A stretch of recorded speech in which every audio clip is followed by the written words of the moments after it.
Welcome to MTN Outdoors.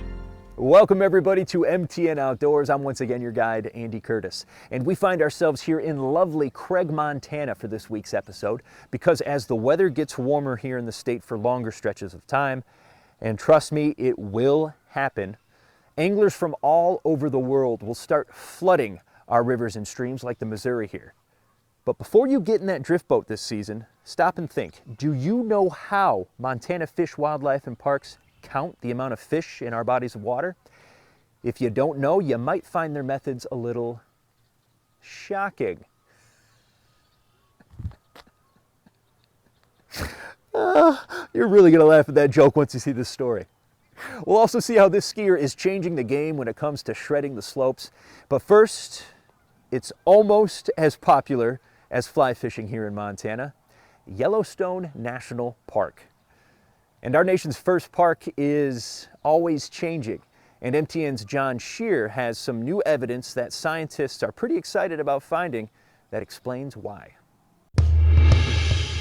People love to visit the spectacular layered terraces at Mammoth Hot Springs in Yellowstone. It's not something you get to go in your backyard. I'm from northern Montana and don't get to see it up there very often. We do have hot springs, but nothing quite like this. This looks good first, and so peaceful place. Yeah, I think is if I come here, it's winter time is more better, I think. Recently, some viewers contacted us directly, posted on Facebook. One, in fact, even stopped me in a parking lot here in Yellowstone to tell me that some of the hot springs over here at Mammoth had stopped flowing. So I checked with the scientists to see what was going on. You will see change within a week or two.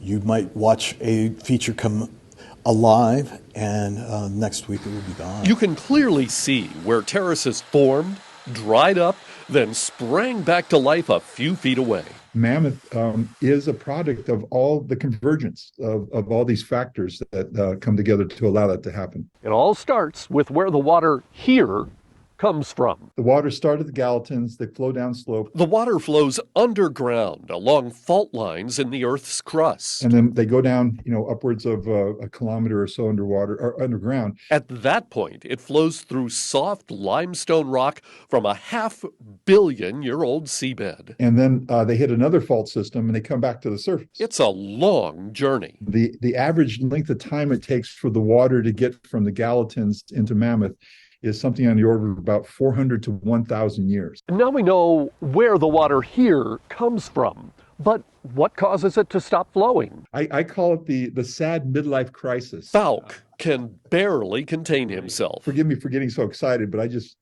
love all this so much, It turns out the prevailing theory about the minerals in the water clogging the small, little finger-sized spring pathways is not right at all. That's because the water is slightly more acidic when it's under pressure beneath the surface. And that means the minerals stay dissolved. And it never has the ability to clog itself. So what does stop it? And it builds and it builds, and that all sounds good. But the midlife crisis is they get overweight. Thanks to gravity, it just collapses in on itself. Eventually, the water finds another crack in the rocks and works its way back to the surface. And so that can take place over the course of 3 years, 5 years, 7 years, something on that kind of order. It's not hundreds of years. That's really fast. Falk says it's 1 million to 1 billion times faster than travertine accumulates in places like lakes, caves, and oceans. Plus, the geologic process is getting help that makes it grow even faster. The microbes that live in the hot water, the thermophiles, as they metabolize, those proteins have the ability to make calcium carbonate grow super duper fast. So that makes Mammoth pretty unique, even in Yellowstone. It's the only place in the park whose hot springs have the right chemical makeup to create the travertine ledges in this way. In Yellowstone National Park, I'm John Shearer, MTN News. If you're biking in Yellowstone National Park or really anywhere in Montana this spring, packing to be prepared is essential. Bringing extra layers of clothes, warm gloves and a hat, sunscreen, bear spray, plenty of water and a little snack, as well as a first aid kit will make sure you have an awesome trip. And once it's all packed, we're ready to go. Let's go. Oh, oh.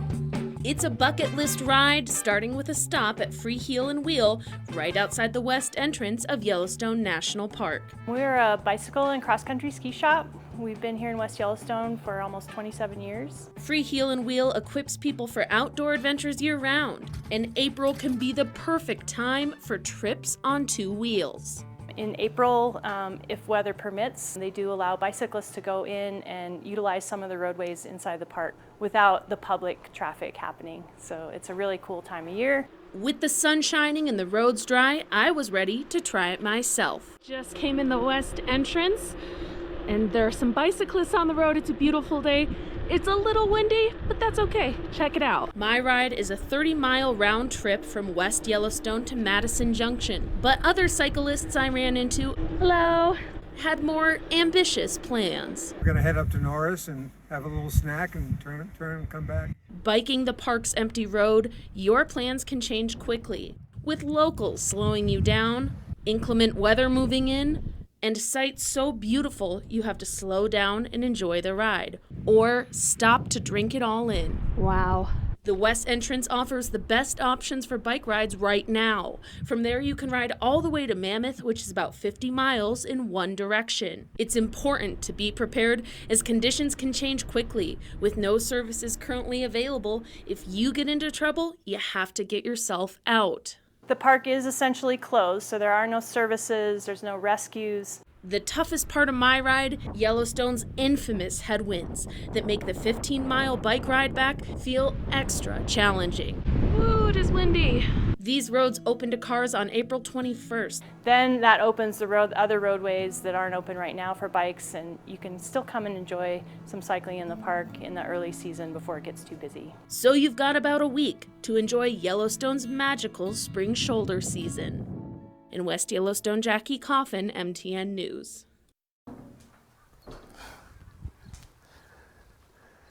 Well, whether you're recreating in Yellowstone National Park or anywhere across the state, knowing that you have a place to go is pretty important. But recently, about half a dozen outhouses at fishing spots across Montana have been vandalized. MTN's Kelsey Marison has the details on all this toilet trouble and how you can help. Here at Lake Elmo State Park, many come to fish or just to enjoy some time by the water. But recently, the bathrooms have been targeted. And Fish, Wildlife and Parks is looking for the public's assistance to help figure out who's stealing all the toilets. Here in Montana, there's no better place to relax than the great outdoors. I am fishing, trying to get some trout. But it's hard to relax when you have to go and there's no place to do it. Have you used the facilities here, the bathrooms at all while you're fishing? I try not to just because of how disgusting they are, and now that I know the toilets are missing, probably not. That's right. Since the beginning of January, that's become a real problem at several fishing accesses near Billings. Someone is stealing toilets right out of outhouses, leaving nothing behind except a hole in the ground. It's a pretty odd thing to be stealing. We're just looking for any information that the public might have. Chrissy Webb with Montana Fish, Wildlife and Parks says this potty problem isn't just perplexing. It obviously causes a big inconvenience to users of those sites. It's pricey. We have spent over $2,000 just in replacement materials, and then also factoring in, staff time to do those repairs. It has cost the department quite a bit of money with these thefts. So far, Lake Elmo State Park has been hit twice. Bundy Bridge, Gritty Stone, and Voyager's Rest fishing access sites in Warden were also targeted, forcing FWP to close the bathrooms completely until repairs could be made. It is a safety hazard to have them open with that component of the restroom missing. It's upsetting because I put money into conservation, and just to know that people are coming to destroy it makes me fairly upset. Andrew Carruthers, like many who love recreating here, just want the issue to be solved and the vandals caught so he can continue to enjoy the great outdoors just like he always has, without having to worry about his next trip to the bathroom. We need to keep our fishing spots and our parks open and clean and healthy and keep the population coming to them. If we keep stealing toilets and stuff like that, people aren't going to come. In Billings, Kelsey Marison, MTN News.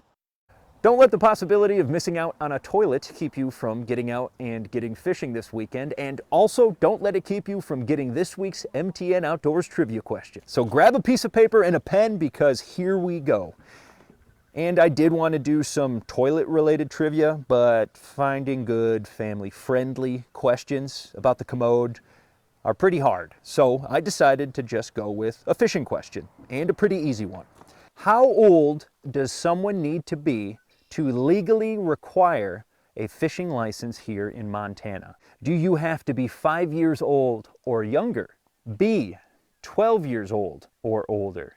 C, 16 years old or older? Now stop yourself from going to the FWP website and looking it up. You're better than that. Think hard about your answer, and we'll have it when we come back. We now return to MTN Outdoors. Hey, welcome back to MTN Outdoors, everybody. Now we're moving along the Missouri River in today's episode. We started in Craig, and now here we are at the Lone Tree Fishing Access Site. And our position changed, but the MTN Outdoors Trivia question for this week has not. So just in case you need to see it one more time before making your final answer, here it is. How old does someone need to be to legally require a fishing license here in Montana? Do you have to be 5 years old or younger? B, 12 years old or older? C, 16 years old or older? If you answered B, 12 years old or older, you are right, and likely a good legal Montana angler. Anyone 11 years old or younger is not required to have a fishing license, including a conservation or AIS prevention pass.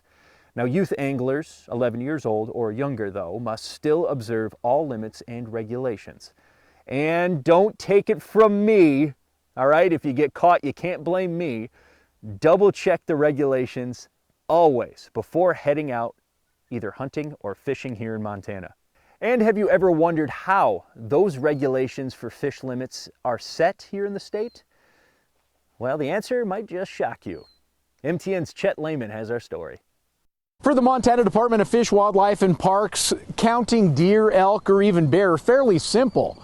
But when it comes to counting and studying this habitat, that requires some special help. In fact, you might even be shocked by what they use to make that happen. I know they are.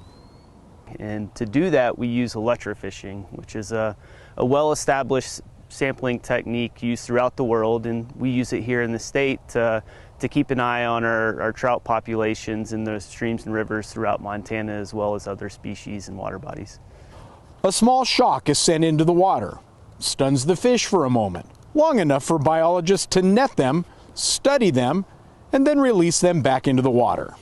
Yeah, so electrofishing allows us to keep an eye on numbers of fish in this stretch, abundances, as well as the size structure, the aged size, lengths, weights of the fish that are in these reaches. And that gives us an overall idea of the health of the populations in these stretches. This is a rite of spring for FWP, and this year on the Lower Madison, numbers need some help. In the Lower Madison, we've run those numbers, and it's been pretty stable over the last few years. Unfortunately, brown trout abundances in the Lower Madison are near historic lows. Rainbows are just below our long-term averages, but they've stabilized the last 3 or 4 years, and so we're working on ways that we can improve the populations down there. While most anglers talk about the one that got away, Duncan and his team can share stories of the ones they let go.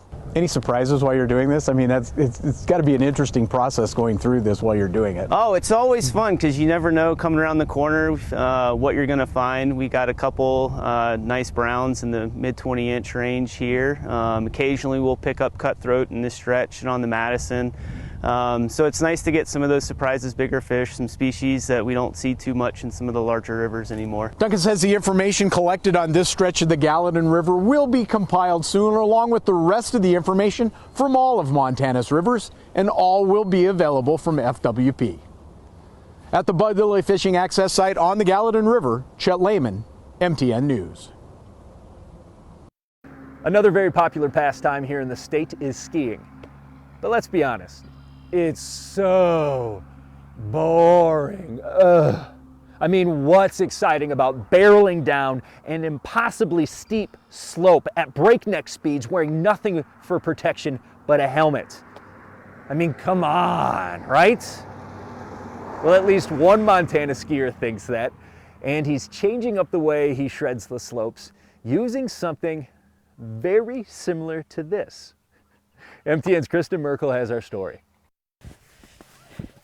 I'm here in Big Sky Resort, where one local is taking his passion for skiing to the next level by using Frisbee golf discs on his hands to get low on the slopes. I thought about when I was a kid once, my cousins had longboard sliding gloves, and we used those on the roads back home, and so I just thought, why hasn't anybody done that with skiing yet? Mario Carr is the Big Sky snow reporter and spends most of his time on the mountain. He learned how to ski at just 18 months old, and this year has skied 141 days in a row. Carr is a telemark skier, which is a technique that combines alpine and Nordic skiing, using the rear foot to keep balance while pushing the front foot to create a carving turn in bindings that attach only at the toe. He says he wanted to find a way to get low while making his turns without using poles. The simplest solution so far has been Frisbee golf discs with duct tape handles. Carr created this new way to ski using Frisbee golf discs about 3 years ago. Since then, he's gained a following on Instagram for his skill and turning heads on the slopes. Feels really good, looks really cool, you know, turning heads on the lift, on the chairlift all day. That's what telemark skiers live for. He says a skill like this doesn't come without challenges. Really relying on the skis to make the carve happen. You have to be a good enough skier to get low enough to where you're actually dragging your hand on the ground. He's learning more and more every day. I'm figuring out new stuff almost every day. I'm riding with them. You know, sometimes it's just dragging one hand, sometimes it's dragging two hands, spinning around. Carr has a patent pending on this idea of hand sliding while skiing and is hopeful he'll receive the official patent this year. In Big Sky, Kristen Merkel, MTN News. We now return to MTN Outdoors. Hey, welcome back, everybody. Thanks for spending some time with us here at MTN Outdoors this week. And we're concluding today's episode and our Missouri River tour with one final stop here at the Wolf Creek Bridge. And this is as good a time as any to remind you that even though drones can be annoying, there are people in our ag industry here in Montana finally putting them to good use. MTN's Coulter Anstad has our story. Drones come in a variety of shapes and sizes, from these larger ones here on the table beside me to smaller ones like you may have used yourself. All of these drones already have a variety of uses and applications in the ag industry, and that's only likely to increase as time goes on. Okay, here we go. Doug Wiest has been using drones for agricultural purposes for the better part of a decade. I've got a couple different drones. Obviously the consumer level one here, the Mavic, it's a fairly advanced consumer drone. That's kind of used more for surveying, 3D mapping. It's got a high resolution camera. Most farmers can have those.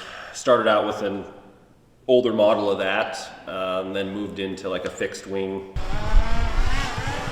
One drone he doesn't have but is considering getting is a spray drone. These are drones that can, as the name suggests, carry and spray liquid or granular payloads. When we're talking about sprayers that are costing almost $1 million, and you can get 4 or 5 drones out there that are half the price or less, it starts to maybe make sense. Introducing the Helio AG130 Agro Drone. Helio is a company that makes spray drones. These are fully autonomous drones that basically you define a work area for them to go treat. You give them certain parameters such as the speed you want them to fly at, the dosage you want them to apply at, and then they go out and do that automatically. CEO and co-founder Arthur Erickson says the demand for drones has been, quote, astonishing. We started in 2015, but we actually weren't selling our products, our drone platforms, until 2019. But since 2019, we have been doubling sales year over year, and really that's not just that demand is doubling. Demand is probably like quintupling or multiplying 10x or something. But we have to scale up our manufacturing, of course, to be able to meet the sales that we get. How the drones are being used varies. One of the most popular applications to begin with was fungicide applications, which are becoming increasingly popular in general as more farmers face fungal pressure. Since then, we've had a bunch of customers branch out to pretty much everything you might imagine. As for the future of drones, he says the use will increase and they'll get bigger, but not infinitely bigger, and they will become more automated.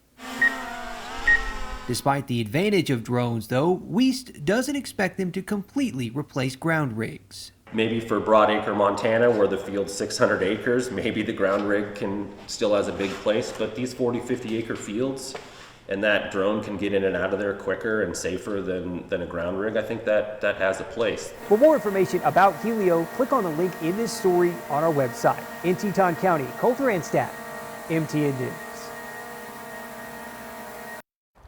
Well, the City of Helena's Open Lands Division and Montana DNRC are working to combat a Douglas fir beetle outbreak in Helena's open spaces.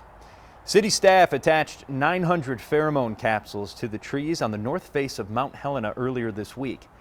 Now, the pheromone they're using is actually produced by Douglas fir beetles, and it signals that the tree is fully occupied, forcing other beetles to look for unoccupied trees. That search exhausts the beetles' fat stores and eventually kills them. The city and Montana DNRC will continue to monitor the outbreak, and the dead trees will be removed this fall and piled up for burning.